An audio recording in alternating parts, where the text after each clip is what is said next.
During the research for this episode, I discovered that the major cause of divorce is not even money, as I was thinking. The first one is lack of commitment. Lack of commitment, arguing and fighting, and infidelity.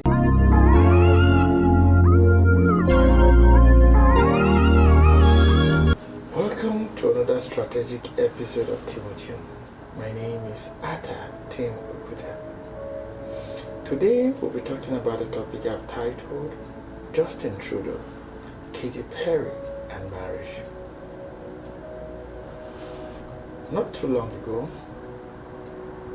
the former Canadian Prime Minister Justin Trudeau and the American musician Katy Perry made their relationship public.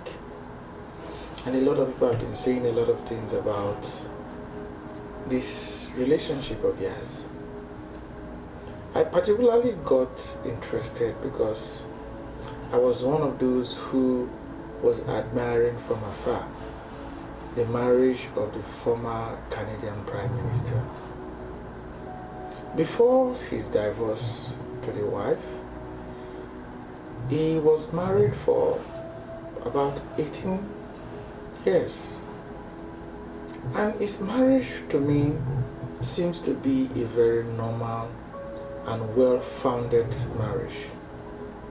Got married to someone who he knew before, some years before they got married.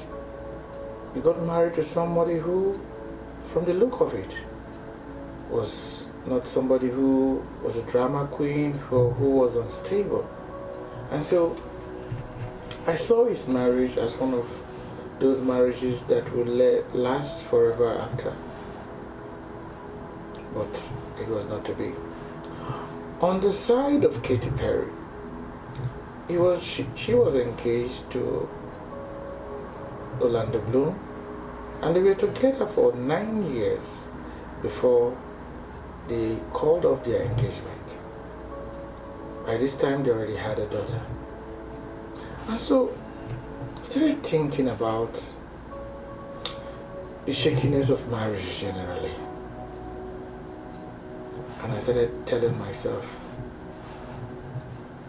one, is it possible to have a marriage that lasts for a lifetime? Is marriage necessary? What can one do to have a marriage that lasts for a lifetime? Now, one would say, okay, these two are Hollywood or stars or celebrities or politicians, that is why their marriage didn't last.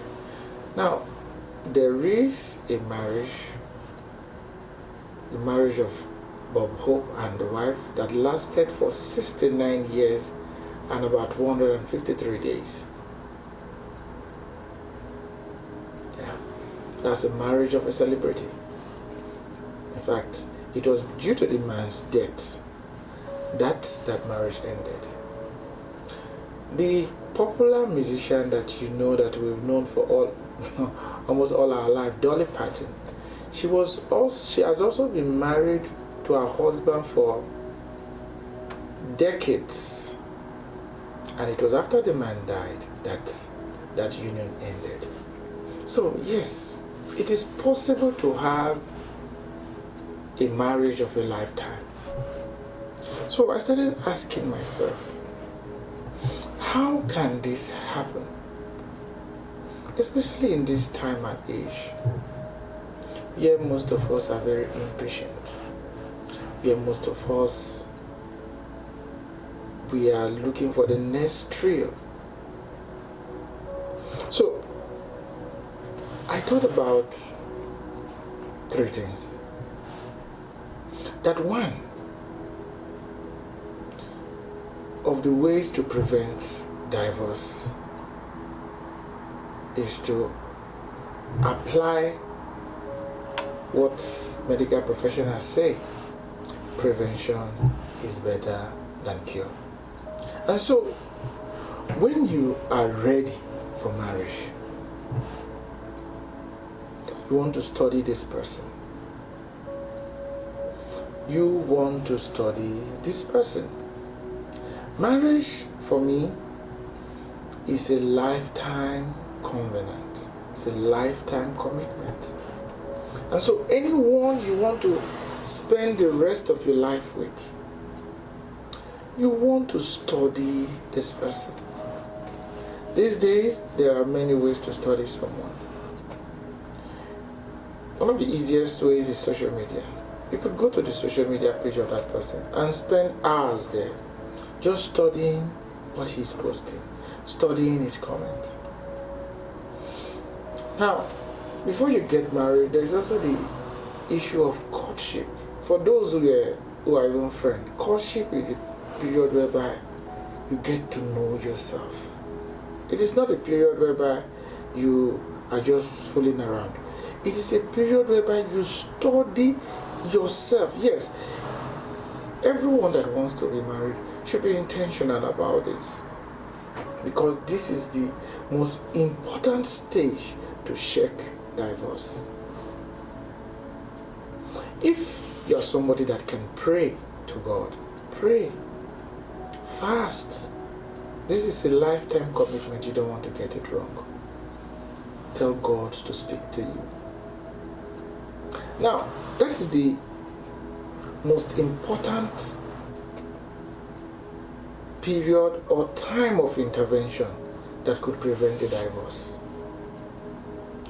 The next time that could prevent a divorce in the life cycle of a marriage is during the honeymoon period.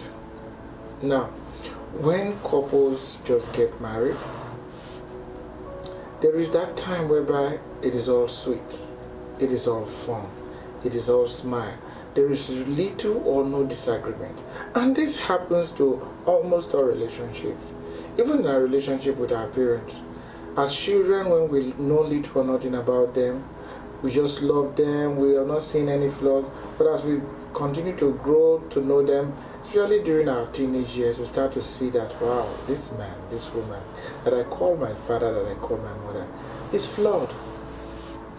Some people, some children don't see this flaw with compassion, and so it could make the relationship to start going south.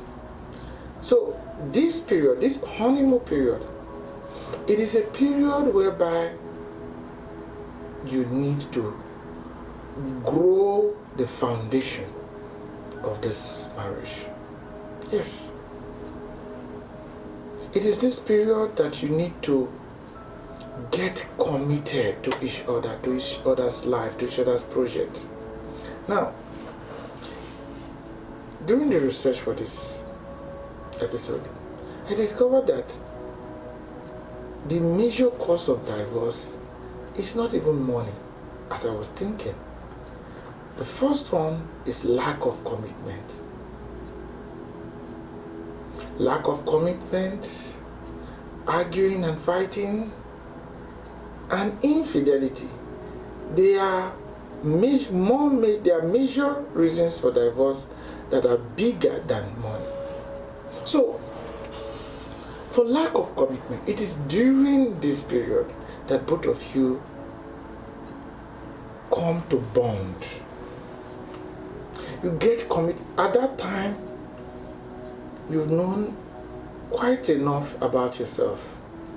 At that time, you want to build, you want to deepen your foundation. You want to say, okay, this is your dream, this is my dream, this is our dream. Okay, let's commit to it. Let's come up with strategies on how to pull it off. Yes, this is the second best time to prevent a divorce. The third best time to prevent a divorce is when you start to argue, when you start to disagree, when some crack start to appear. Now, in the life cycle of every relationship, there is this time whereby the flaws of the person that you are with start to show forth. This is the time whereby you need to work on that relationship. Every relationship, I believe, is like a garden. Beautiful gardens are beautiful because the owners of that garden, they water it. They weed, they take out the weed and they prune that garden. So this is the time of taking care of your garden. So regardless of the flaws of your partner, regardless of the flaws of your wife or your husband, this is the time for both of you to sit down and come up with strategies to overcome every challenges that you see appearing. Now, I believe there is a silver bullet to most situations in life, or let me modify that statement. I believe that there are silver bullets out there for many situations in life. And for marriage, I believe the silver bullet is communion, is communication. The word commune is inside of communication. And to commune means to get into that person and that person getting into you. And this can be done with our action, with our words, and with our thoughts. When these cracks start appearing, this is the time to communicate your fears. This is the time to communicate your hopes. This is the time to communicate your pain. In this time, strategic sessions of communicating these things, you will be able to fix the cracks that will start appearing. Yes. So, the first time to prevent typhus, or the first strategic period to prevent the divorce, one is before marriage. The second time is during the honeymoon period. And the third time is when the crack start appearing. Before you get to that point whereby both of them will not say, we have gotten to the point of irreconcilable differences. Thank you for listening to me. If this has been helpful, kindly share. If you disagree with me, kindly come to this comment section and let's discuss. Till I see you again next week, remain strategic.